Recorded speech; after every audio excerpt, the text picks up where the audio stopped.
Okay, so a couple of things with the pattern as you're reading it is, even though it has yarn overs at the first stitch and the last stitch on the row, this yarn over the last stitch is actually the yarn over that you're going to make when you turn and start your wrong side row.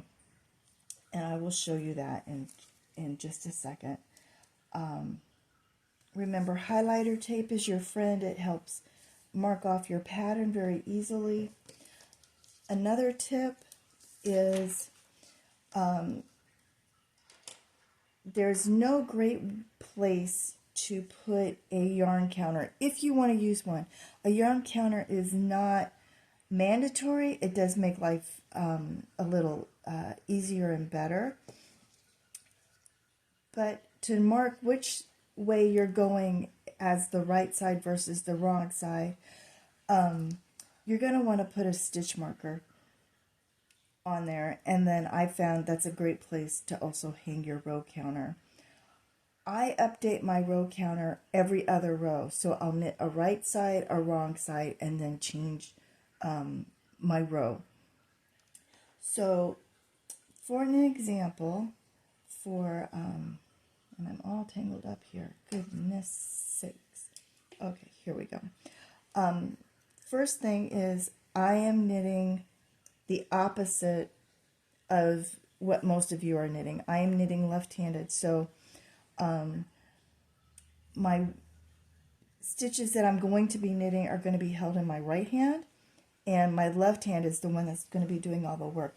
But stitch construction, everything else is just the same as if you're doing it right-handed or left-handed. It's just the direction's going to be a little strange to some of you. To me, it's totally natural and normal. So I'm on this row here. You start with a yarn over. You knit 3 stitches, yarn over. This little teepee tripod thing is a knit 3 together through the back loop, yarn over, knit 9, yarn over, 3 through the back loop, yarn over, knit 7, yarn over, knit 3 together through the back loop, yarn over, knit 9, yarn over, 3 together through the back loop, yarn over, knit 3. And this last yarn over does not exist. So what you will do, and it's going to look like this. So yarn over and knit 3. 1, 2, 3. Yarn over. You're going to go with your needle through the back of 3 stitches. 1, 2, 3. Knit them together, slide them off, yarn over, and knit 9. So 1, 2, 3, 4, 5, 6, 7, 8, 9. Yarn over, and it's literally you just wrap the yarn around your needle. I'm sure we've all done it by accident. This isn't on purpose. Take your needle, go behind 3 stitches. You're going to gather them all 3 up on your needle, knit them together, slide off, yarn over, and 7. 1, 2, 3, 4, 5, 6, 7. Yarn over, 3 together through the back loop, yarn, knit them together, slide them off, and you can see that you have 3 stitches gathered up. And because, just for construction purposes, because we're adding a yarn over before and after, we're actually replacing 2 of the 3 stitches that we've taken off. So we're not losing any stitches. So yarn over, knit 9, 1, 2, 3, 4,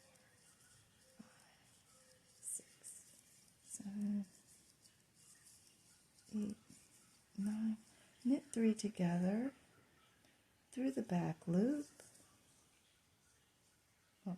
yarn over, knit 3 together through the back loop, yarn over, and you'll see you have 1, 2, 3 stitches left, so you knit these 3 stitches, 1, 2, 3. Now, reading the pattern word block for block, technically you could do a yarn over at the end of this row. However, it gets a little messy and it becomes difficult to pick up. So my preferred way is go ahead and turn your work around.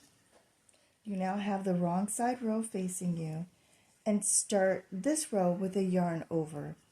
So yarn over, knit all the way back. So all of your wrong side rows for this particular chart of the pattern are knit. So you're just going to knit yourself all the way back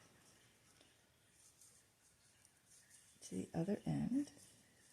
So basically, a thought to have in your head would be the start of every row, I'm going to do a yarn over for this particular chart. So we will just knit ourselves back.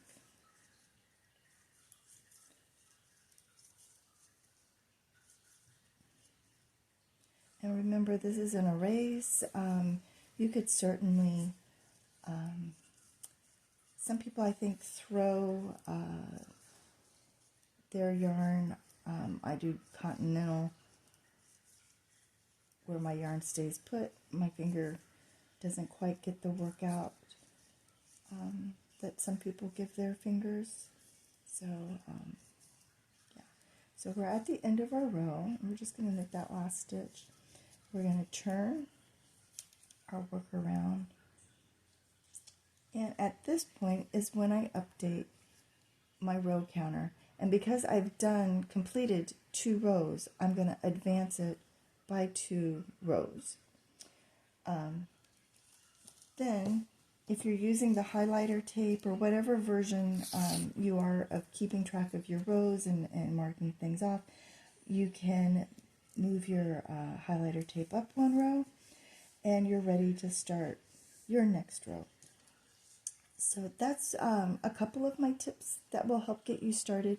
As you get your pattern going, with this particular one, you'll start to be able to see where your stitches are going, the diamonds, and that will help you keep track of where you are, because this is a very graphic or geometric pattern. So you can see this diamond here corresponds with this diamond here. It helps you keep track of your knit 3 togethers, the placing of the center. These are actually called strawberries. So the center strawberries, and kind of help keep everything on course for you. The other thing is, if you have your yarn on a cone, that helps keep the stress of center pull, and it helps keep your tension and your yarn free flowing. You can purchase yarn on a cone. You can, if you are a weaver and you have an empty cone hanging around, you can, of course, wind your yarn onto a cone. That's not to say a center pull ball isn't fine, but I wouldn't pull from the center. I would pull from the outside, just so that your yarn doesn't have extra tension and stress on it if you're using a fine weight yarn.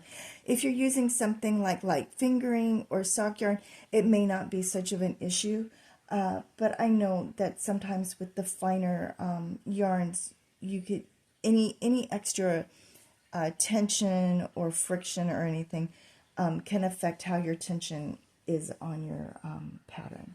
So happy knitting, and enjoy.